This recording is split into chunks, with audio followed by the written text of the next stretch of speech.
So on to our special guest for this week. Something that I've been wanting to do for a while is to actually bring on a current contractor, but specifically a newer current contractor who's just recently been through the process of buying routes, standing up a new operation, really growing. He's been incredibly successful in his first 6 months as an operator.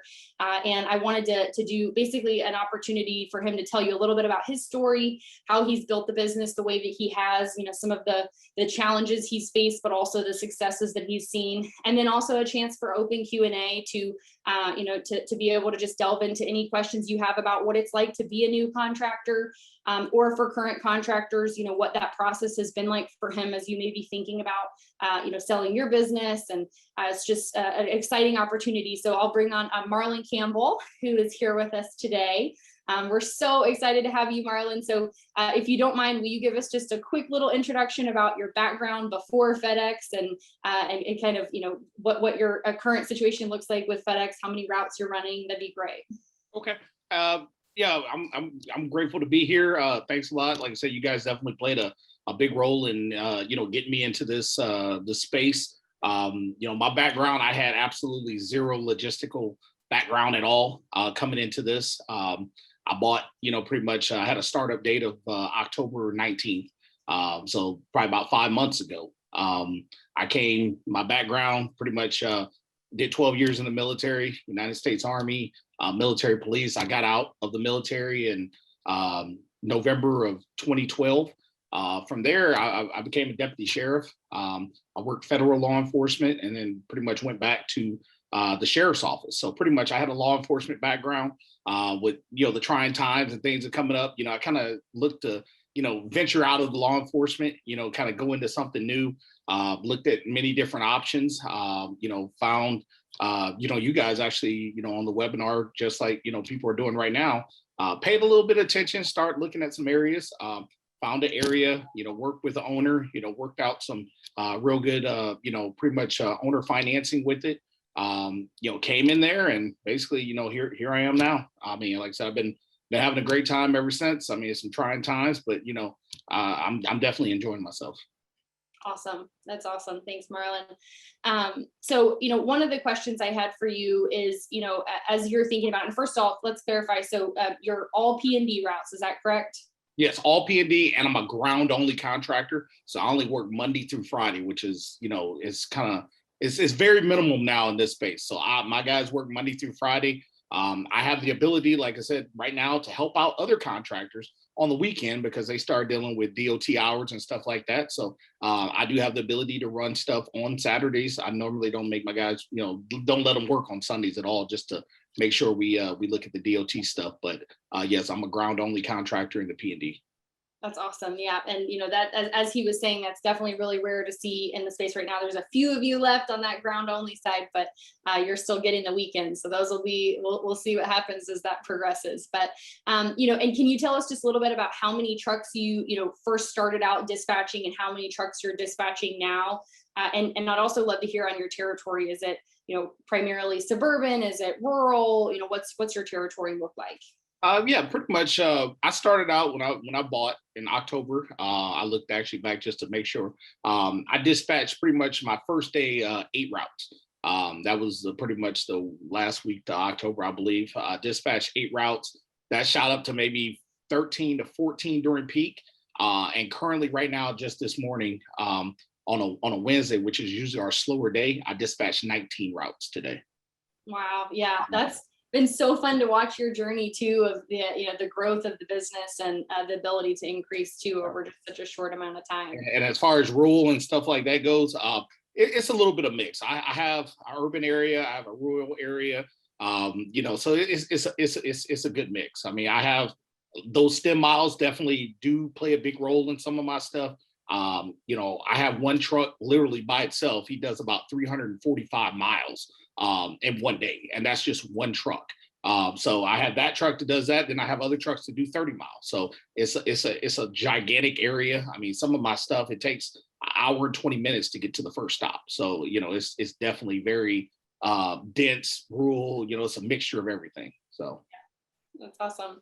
And one of the big questions we get all the time, Marlon, from prospective contractors that are looking at getting into this space is, geographically speaking, how involved do they need to be? Do they need to live near the terminal? I know there's a lot of different ways to go about it, but will you talk a little bit about your situation in terms of how close you are to the terminal and how involved you choose to be in the business? Okay. So pretty much I'm in the Southwest Florida area. Like I said, I initially lived in Georgia, so I wasn't that far coming down here. But like I said, I kind of definitely wanted to be hands-on with the business I purchased. It was one of those that, listen to, you guys, did need that sweat equity in it to where, I bought it with 0 managers. I have 2 managers now.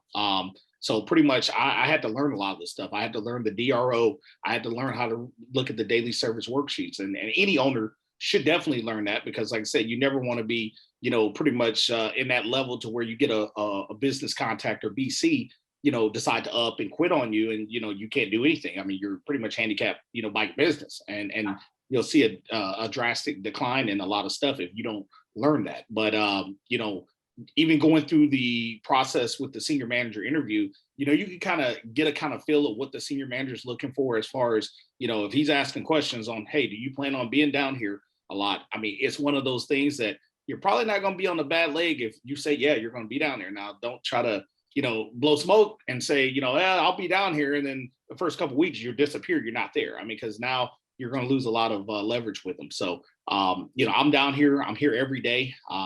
The only day really I was away from it, like I said, when I attended the Orlando summit that you guys hosted. And actually it kind of felt kind of weird, because like I said, you're there and, you're trying to check and find out what's going on, but people still, call me. And my drivers, they called me. I mean, they call my managers too, but, sometime, I'll get out and, meet a lot of the customers as far as the pickups and stuff like that. So a lot of the pickup people, they call me first. I'd rather them call me before they call their salesman. I mean, because if there's a problem, I want to be able to fix it before it goes the other way. So like I said, that's what I've been seeing. Yeah, that's great. And just to clarify too, since we have a lot of people that are newer to the space, he's talking about a really important part of what we do on the pickup side. So a lot of people don't realize this when they're, signing up to be P&D FedEx contractors, but we don't just deliver the packages. We have a lot of commercial pickups that we do on a daily basis, where oftentimes we're bringing just as much freight back to the terminal as we're taking out, where we stop at commercial shippers. And so, what he's expressing is definitely I think a strategy for success that I see some contractors take and others not. Of actually maintaining those relationships with those commercial shippers, to where hopefully you can jump in and solve problems before it falls to FedEx, for sure. Yeah, I sometimes take out 2,000 boxes and I'll bring back 3,000 boxes. So when you look at the pickups, pickups is the bread and butter with FedEx. Like I said, those are customers that are paying to provide a service. So those are really big, and they definitely prefer you to service everybody, but definitely hit those pickups. And currently, I think right now I have about 140 pickups a day throughout my territory that have to get service. And if you miss one, you're having a business discussion with the senior manager on why you missed it. So, it's definitely a big thing. Yeah. And another question I get all the time, Marlon, that, again, we're going to talk to a lot of different contractors that are, more or less involved, but I want to really hear your story and get into some of the nuts and bolts. So on a typical day, what would you say your schedule looks like, or what are the main places that you spend your time as a contractor? Most of the time, like I said, I'll work on pretty much starting the beginning. Basically, I'll come in the morning. I usually get to the terminal pretty much around probably about 7:30, 8 o'clock. That's closer to our cut time, dispatch time, which is 9:30. I have one manager. He actually gets to the terminal at 3 o'clock in the morning. He's been doing it for years. He loves coming in early. So he does the early part. I let him handle that. And usually he's done about 11 or 12 o'clock. He's heading home. So I get in there, That's very rare, everybody. Yeah. Those are unicorns that if you find one, you can keep one. But that's he's been doing it for a while. He's a great guy.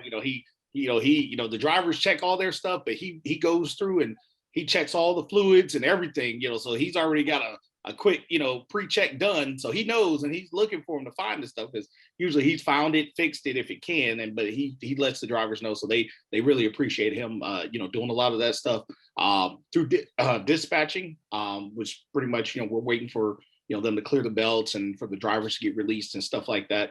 I look over all that stuff. I utilize, fleet management software, Ground Cloud. And pretty much I'll dispatch them through there. They leave the terminal. During that time, I'll come back sometime, depending on how we are. We're real heavy that day. I'll take some stuff out. Now, like I said, I'm only good for about 90 stops. So I'm not going to go out there and try to kill myself and deliver 155 packages. So I definitely can't do that many. So I'll do about 90 if it's a heavy day, or I'll just take some time.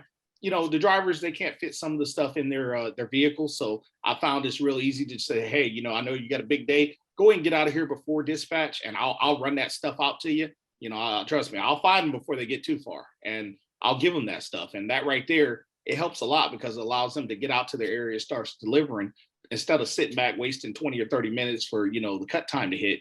They can go out there and do that. So those are on real heavy days. On days like today where it's a little lighter, usually I can head home about 9, 10 o'clock. By about 11 o'clock, to where I can sit here. I monitor the field. I look at where everybody's at. I check the daily service worksheet. Make sure everybody's in line. Nobody needs help. The pickups, if I need to transfer them to somebody, because it does give you the ability to transfer your pickups to different work areas and things of that nature. Once everybody comes in, the thing that's worked good for me, which I try to be at the terminal when my guys come back in. So when they come back in, I'm back at the terminal. So I can actually check that DSW to where, this guy might have coded, hey, I got 15 boxes not on my truck. Well, I'm looking at them. So you need to take them back out. You had a lapse in judgment. You need to go back out there and deliver it. So they're getting great on that. Like I said, they deliver the stuff.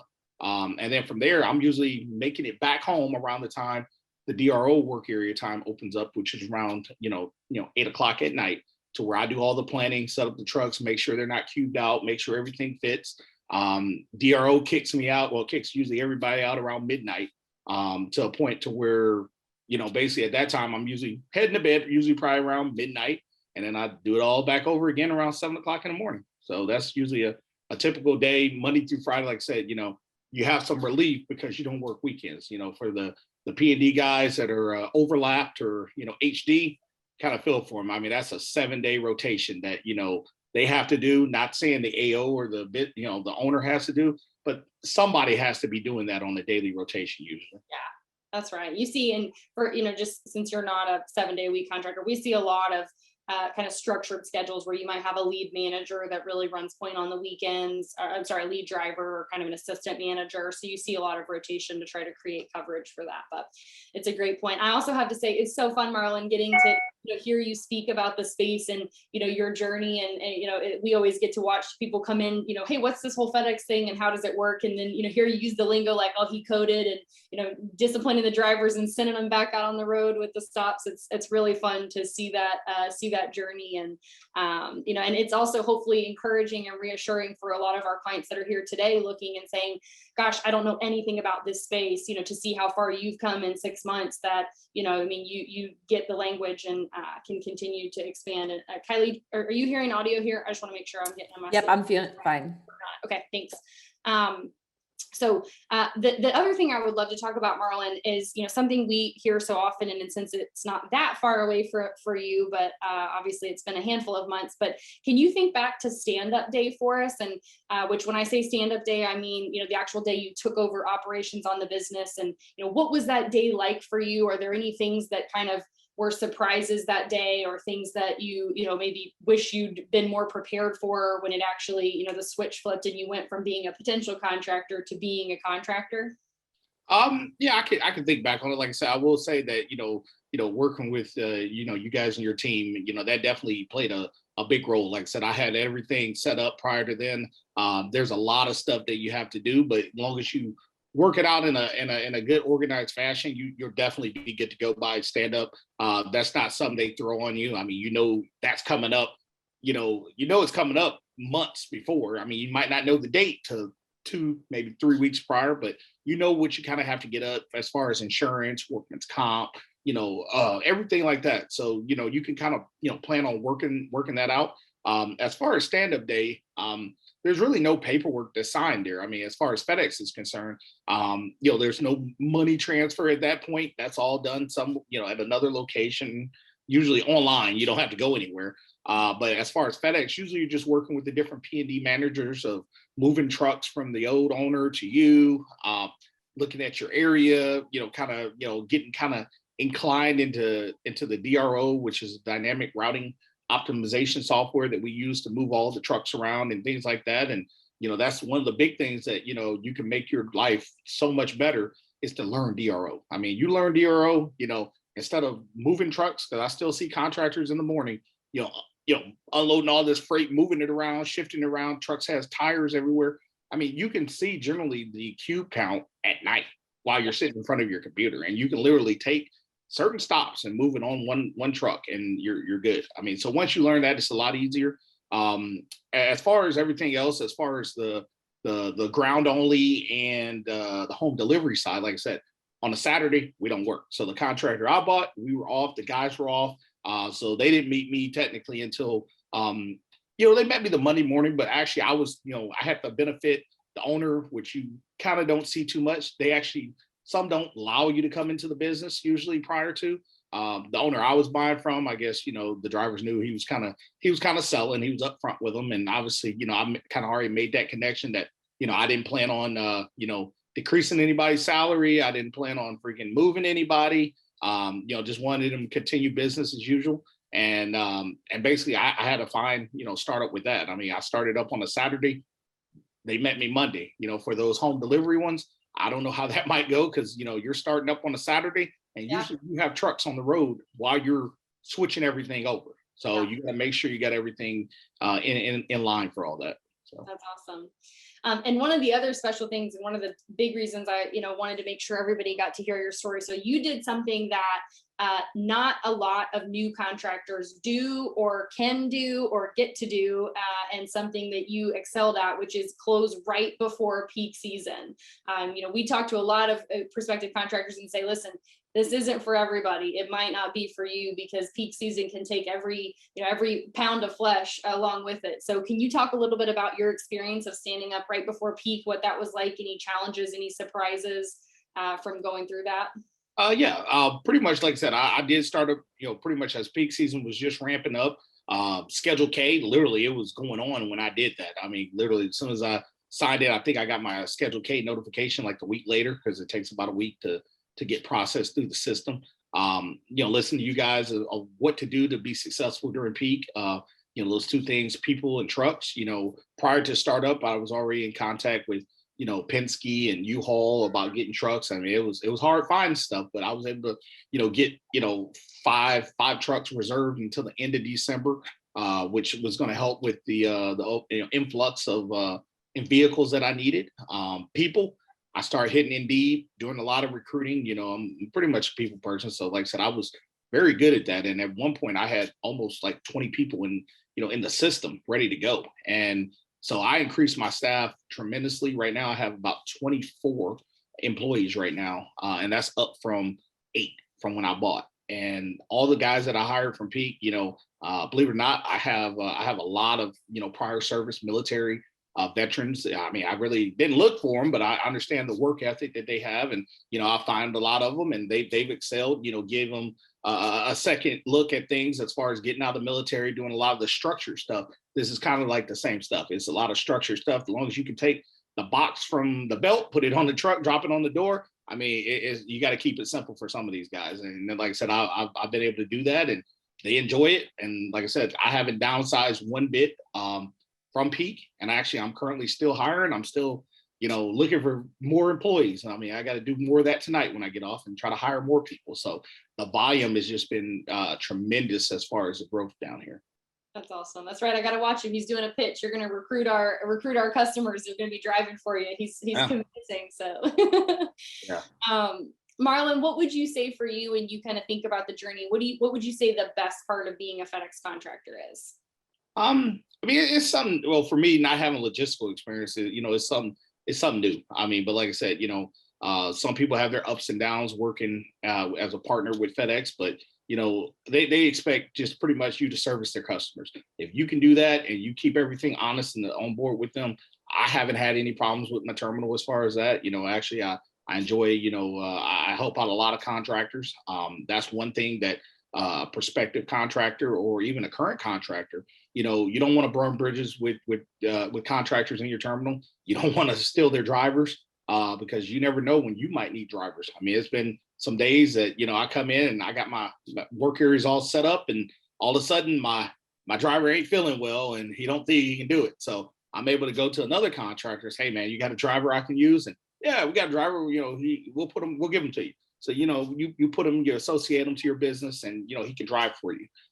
So that type of relationship definitely helps out, to be able to help one another. And like I said, you definitely don't want to burn your bridges with the other contractors, and, just help out. I mean, like I said, you get paid for that stuff, when you help out. So it's not like a lot of times you're doing stuff free. You can definitely help out with them. And, like I said, they definitely look out for you, when things come down to that.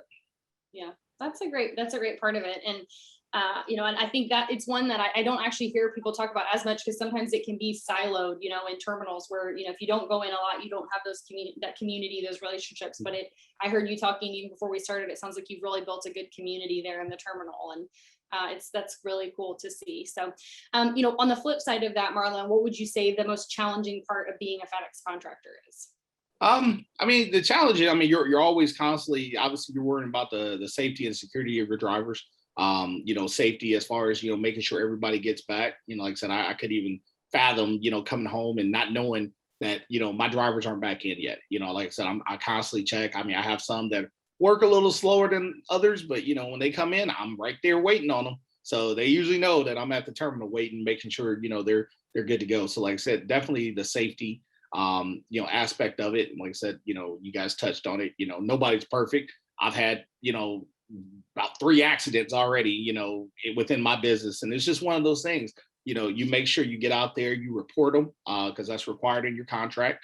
And like I said, just don't try to skirt that line, because like I said, when you skirt that line and try to hide them and, oh, well, let me go in and replace this, and it comes back that, you did have an accident and you didn't report it. I mean, you're risking your contract when you do that. So everything is just being above board. I mean, if you're above board, I mean, it's very hard to probably get terminated for a lot of stuff. I mean, just reading it. I mean, I've talked to people within FedEx. I mean, that's pretty much what they're looking for. They're looking for you just to be above board with them. But the challenging aspects is probably just working with, obviously, I think you guys did a video on the no van scans and stuff like that.